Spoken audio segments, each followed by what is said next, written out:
नमस्ते, प्रणाम। मैं हूं आशुतोष और आप देख रहे हैं क्राइम इंडिया। स्वागत है एक नए एपिसोड में। दोस्तों, अगर आप इस चैनल पर नए हैं तो हमारे चैनल को सब्सक्राइब करें, शेयर करें और कमेंट में अपनी राय दें। आज की जो सच्ची घटना मैं आपको सुनाने जा रहा हूं, यह घटना अपने आप में कहीं न कहीं हैरान कर देने वाली है, क्योंकि यह घटना एक सच और झूठ के पर्दाफाश की है। कि जब कभी कभार क्या होता है कि हम सच की तलाश में निकलते हैं और कई झूठों का पर्दाफाश हो जाता है। अभी काफ़ी पिछले एक हफ्ते 10 दिन से एक मामला बहुत ही चर्चे में है। पूजा आईएएस, पूजा खेड़कर का उनकी जांच चल रही है कि मीडिया में खबर ऐसी चल रही है, मीडिया में आया है कि वो फर्जी आईएएस हैं। मतलब कि उन्होंने फर्जी डॉक्यूमेंट जमा करके आईएएस बन गई हैं और उस पर जांच चल रही है। उन्हीं की जांच जब शुरू होती है तो उसमें और भी कई लोग पकड़े जाते हैं।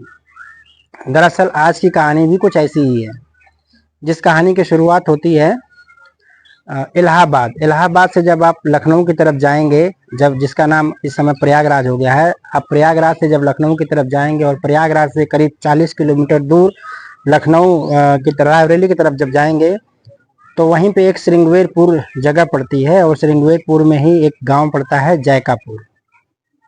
वहीं के एक निवासी हैं सुरेश नारायण मिश्रा। उनकी पोस्टिंग उत्तर प्रदेश पुलिस में एसआई के पद पर होती है और वो इस दौरान कई जगह उनका ट्रांसफ़र होता है। और ये बात तब की है जब उनकी 2 बेटियां थीं।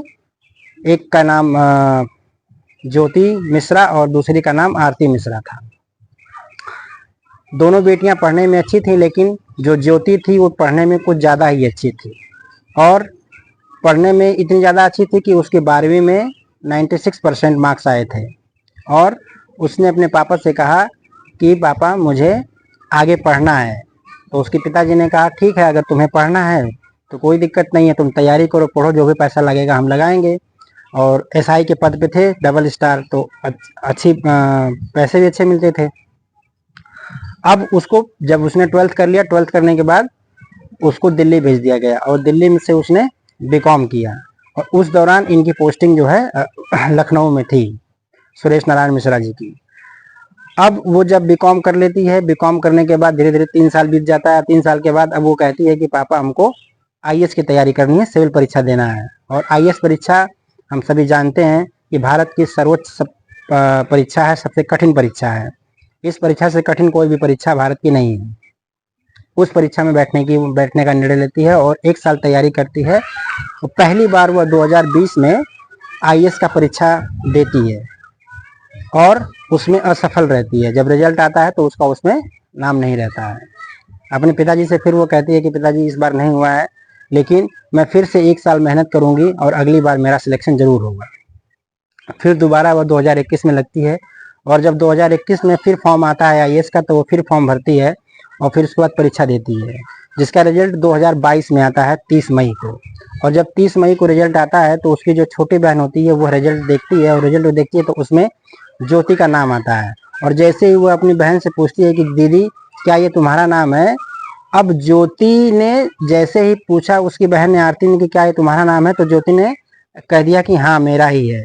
जैसे ही ये हाँ सुना उसने, और उसके बाद उसकी खुशी का कोई ठिकाना नहीं था। जाहिर सी बात है, अगर किसी के घर का कोई आईएएस बन जाता है तो सबकी ज़िंदगी सुधर जाती है, घर परिवार रिश्तेदार सबकी। अब वो सबसे पहले अपनी मम्मी को बताती है कि दीदी का आईएएस में हो गया है। फिर उसके बाद वो अपने पापा को बताती है और इस तरह से धीरे धीरे करके बात मीडिया में फैलती है, वायरल हो जाती है। सोशल मीडिया पे भी बात खबर आती है कि ज्योति नाम की लड़की आईएएस बन गई है, जिसका 432वीं रैंक आया है। ऐसे ही जब ये बात मीडिया को पता चलती है तो मीडिया वाले पहुंचते हैं ज्योति के पिताजी के पास, उनका इंटरव्यू लेते हैं। और उस समय वो पोस्टेड थे लखनऊ में ही, तो लखनऊ में जाते हैं, लखनऊ में उनका इंटरव्यू लेते हैं, उनको बधाई देते हैं और कंफर्म करते हैं कि हाँ, उसके पापा सुरेश नारायण मिश्रा कंफर्म करते हैं कि हाँ मेरी बेटी आईएएस बन गई है और मुझे इस बात की बहुत खुशी है। और वो इस तब बताते हैं, जब मीडिया वाले उनसे प्रश्न पूछते हैं, क्वेश्चन पूछते हैं, तो सवाल का जवाब देते देते वो भावुक भी हो जाते हैं। जाहिर सी बात है, भावुक होना एक नॉर्मल बात है। और जब ये, क्योंकि ये इतना बड़ा मौका था कि किसी परिवार की बेटी का आईएएस में हो गया था। अब धीरे धीरे जब समय बीतता है कुछ समय और आगे बढ़ता है तो अब इसका जो ज्योति का इसका सम्मान समारोह रखा जाता है। वहीं श्रृंगवेरपुर का एक महाविद्यालय है जहां उसे बुलाया जाता है और उसका सम्मान होता है, और वहां पर जब इसके सम्मान समारोह रखा जाता है तो वहां बड़े बड़े पॉलिटिशियन भी आते हैं, नेता आते हैं, सांसद आते हैं, विधायक आते हैं, इस तरह से बड़े बड़े लोगों का वहाँ आना होता है। और तब वहाँ यह बताती है कि हाँ मेरा हुआ है और इस रैंक पर हुआ है, और मुझे आईएएस नहीं बल्कि मुझे आईएफएस मिला है। आईएफएस का मतलब होता है कि जो इंडियन फॉरेन सर्विसेज है, मतलब बाहर जाकर के सेवा देना पड़ता है, जिसको राजदूत कहा जाता है। तो बताती है कि मेरा उसमें हुआ है। अब उसके बाद फिर धीरे धीरे जब समय बीतता है तो उसी धीरे धीरे लगभग 1.5-2 साल बीत जाता है, और वो बताती है कि इस दौरान हमें कम आने का मौका मिलता है और हम यहाँ आ नहीं पाते हैं, घर वालों से भी कम बातचीत होती है। फिर उसके बाद धीरे धीरे जब ये बात फैलती है और जब छानबीन शुरू होती है, उधर पूजा खेड़कर की जब छानबीन शुरू होती है तो उस छानबीन में इसका भी रिजल्ट मीडिया के हाथ में लग जाता है, जिसमें ज्योति का नाम तो लिखा रहता है लेकिन उसकी कैटेगरी में एससी लिखा रहता है। अब सबके सामने सवाल ये बनता है कि ज्योति मिश्रा तो जनरल कैंडिडेट है और वो उसका एससी में कैसे हो गया।